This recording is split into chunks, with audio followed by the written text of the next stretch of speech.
सामाजिक आर्थिक परिवर्तन कर समाज को आत्मनिर्भर बनाने, सामाजिक समानता, समृद्धि, उत्कृष्टता, सशक्तिकरण, उद्यमिता और ज्ञानोदय के लिए सभी को मूल्यवान शिक्षा के उद्देश्य से विवेकानंद कॉलेज हजारों छात्रों को कौशल और मूल्य आधारित बहुविषयक शिक्षा प्रदान कर रहा है। मैं इसके लिए संस्थान के सभी महानुभावों को बधाई देता हूं और शुभकामनाएं देता हूं। प्रसन्नता का विषय है कि Vivekananda college of art science and commerce Puttur द्वारा पाठ्य तथा पाठ्य क्षेत्र में पिछले 58 वर्षों से किए जा रहे उत्कृष्ट कार्यों को ध्यान में रखकर भारत सरकार के संबंधित विभाग द्वारा ऑटोनॉमस कॉलेज अर्थात स्वायत्तता प्रदान की गई है।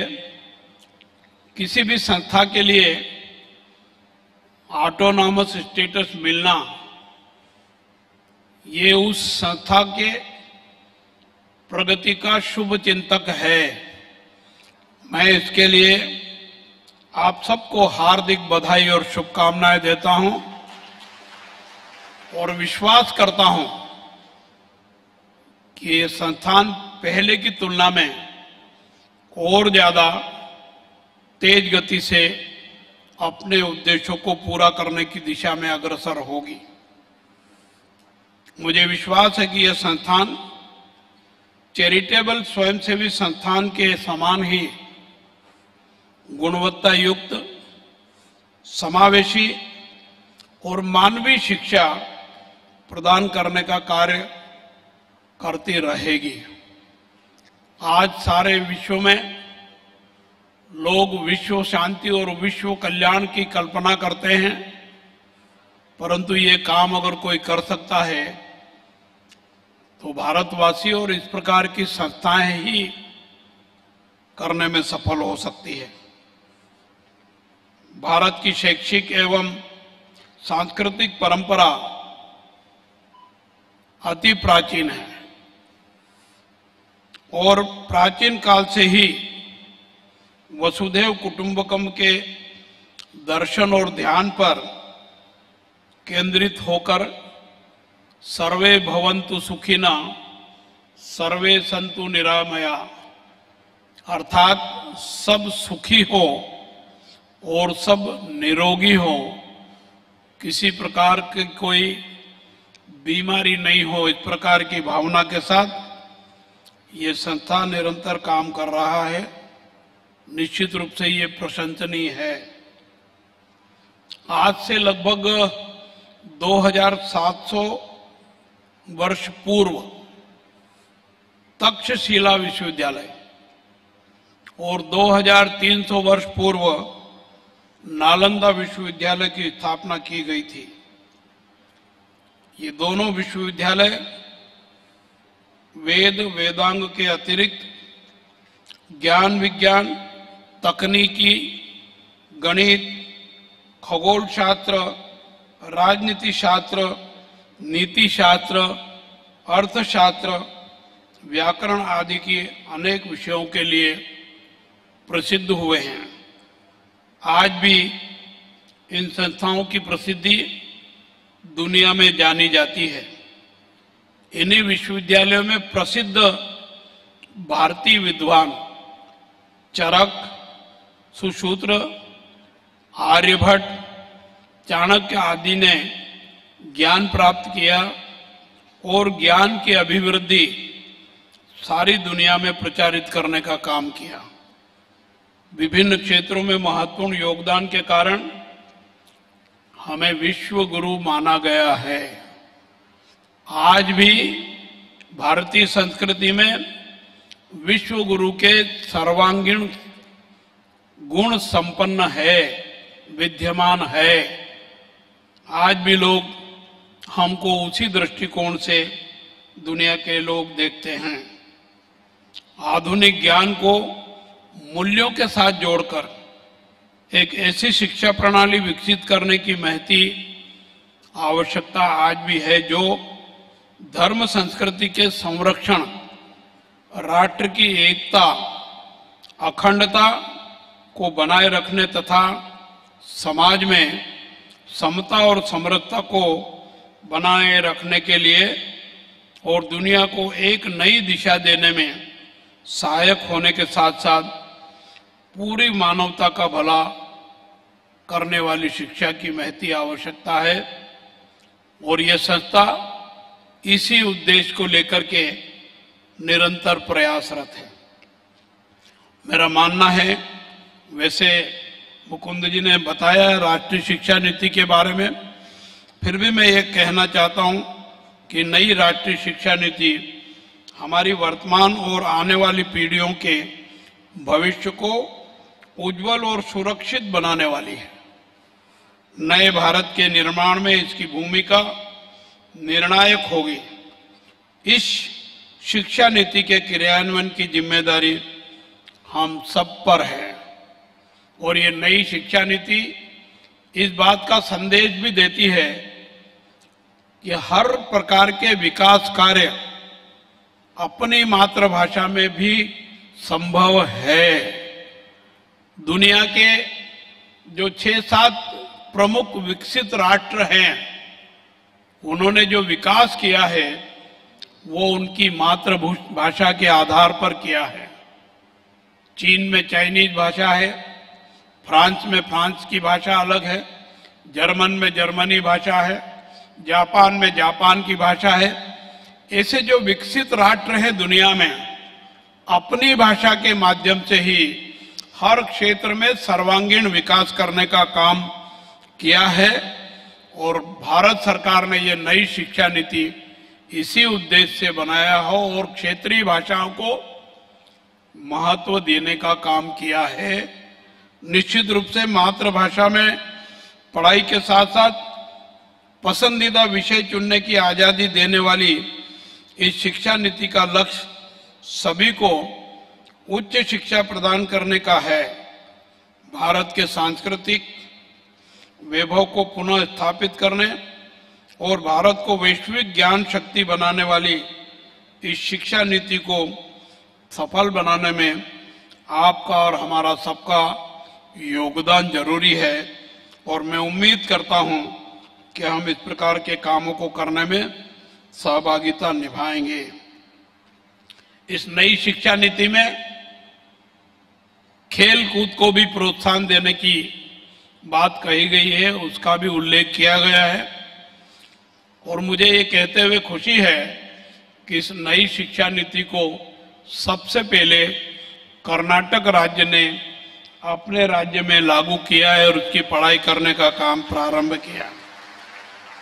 खेल को अनिवार्य घोषित किया है। हम सब जानते हैं कि खेलों का अपना महत्व है, स्वास्थ्य की दृष्टि से भी है, अनुशासन की दृष्टि से भी है, शरीर पोषण की दृष्टि से भी है और खेलों का अपना महत्व है। भारत में खेलों को प्राचीन काल से ही महत्व दिया जाता रहा है, आज भी उसकी महती आवश्यकता है। पिछले 7-8 वर्षों में देश में खेलकूद गतिविधियों को आगे बढ़ाने के लिए भारत सरकार और राज्य की सरकारों ने एक नई अनेक कार्य योजनाएं बनाई है। उसका परिणाम आप और हम सब देख रहे हैं। अभी अभी कॉमनवेल्थ गेम हुए हैं।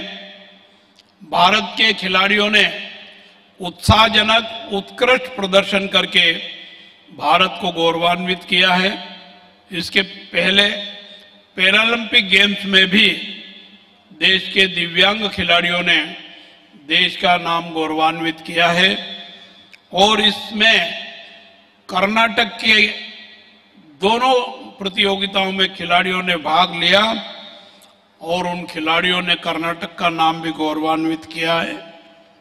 कर्नाटक की सरकार ग्रामीण क्षेत्रों में भी खेल कूद को बढ़ावा दे रही है। यूनिवर्सिटी के स्तर पर भी हम इस प्रकार की गतिविधियों को आगे बढ़ाने के लिए सक्रिय प्रयास कर रहे हैं। मैं इस अवसर पर बहुत ज्यादा कुछ कहूं इसकी आवश्यकता नहीं है। आपने और हमने सबने मुकुंद जी का अच्छा और लंबा मार्गदर्शन अभी प्राप्त किया है। हमारे देश का भविष्य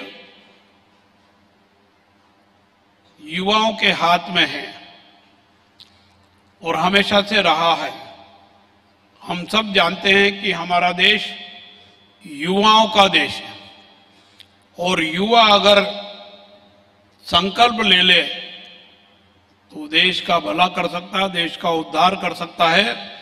और इसके एक नहीं अनेक उदाहरण हमने देखे हैं और देख भी रहे हैं।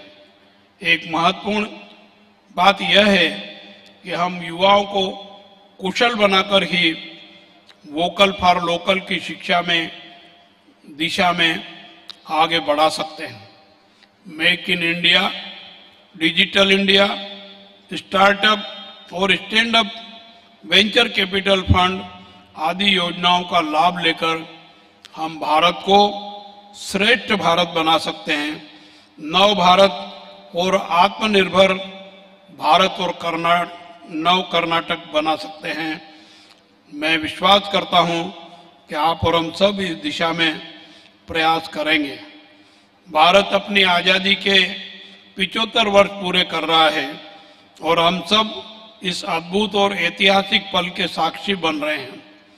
आजादी के अमृत काल पर माननीय प्रधानमंत्री ने लाल किले से विकसित भारत, गुलामी की हर सोच से मुक्ति, विरासत पर गर्व, एकता और एकजुटता और नागरिकों द्वारा अपने कर्तव्य पालन के पथ पर प्रण का आह्वान किया है। निश्चित रूप से हम हमारी कार्यशैली में इनको अपना करके देश को विश्व का सिरमौर बनाने की दिशा में अग्रसर हो सकते हैं। आइए आजादी के इस अमृत महोत्सव में हम पंच प्रण के संकल्पों के साथ मोदी जी के नेतृत्व में आत्मनिर्भर भारत के स्वप्न को साकार करने के लिए सहकार करें, सहभागी बने। मुझे यहाँ आकर के अत्यधिक प्रसन्नता हो रही है।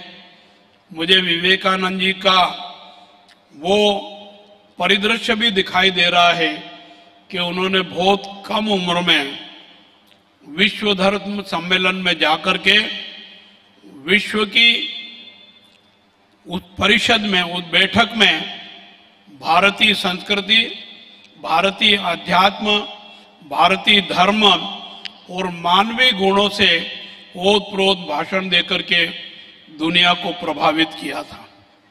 विवेकानंद जी ने देश के युवाओं को आह्वान किया, आओ आगे बढ़ो, संकल्प प्राप्त होने तक मत रुको, आगे बढ़ो, आगे बढ़ो। हमें संकल्प लेकर के आजादी को अक्षुण्ण रखने और मजबूती प्रदान करने तथा देशभक्ति का वातावरण बनाने के लिए एक साथ आकर आगे बढ़ने की आवश्यकता है। हमारा प्रयास होना चाहिए कि देश की आजादी और सुदृढ़ हो और मजबूत हो और देशभक्ति का वातावरण घर घर तक पहुंचे और ये देश हमेशा दुनिया के सिरमौर देशों में अग्रणी स्थान पर पहुंचे।